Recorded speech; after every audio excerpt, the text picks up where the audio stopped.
and due to its immediate drawing, it's very, very performant. I mean, you have to know it's a managed, it has a .NET library, so that is in this managed container. So for that, it's very, very quick.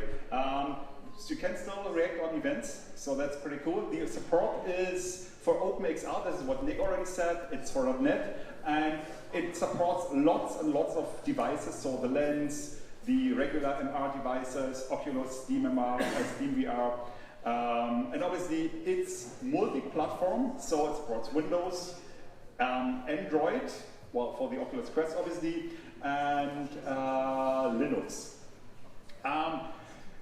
Let's quickly go over through this because that is crazy. There are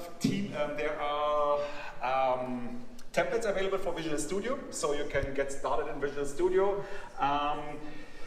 It's available as platform-dependent NuGet packages. If you want to go with Visual Studio Code, you have to kind of like start from scratch, get the dependencies, and so on and so forth. But it's pretty straightforward.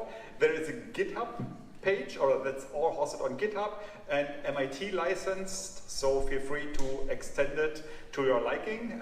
Nick is also very happy to receive PRs, so if you find something that, or if you want to contribute to StereoKit, go for it.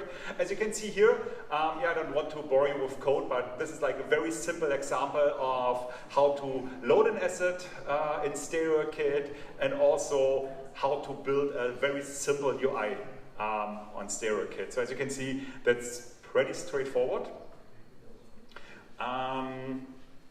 There is, oh, the magic again.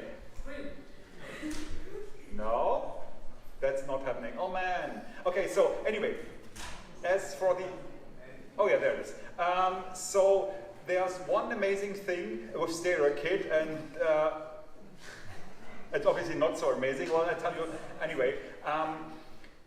Nick has written a documentation generator, which is pretty awesome. So it goes through its entire StereoKit code on GitHub, pulls the code, builds a few samples, creates a live screenshot preview, so and then obviously creates markdowns and so on and so forth. He explains this in the extended version of the video in detail.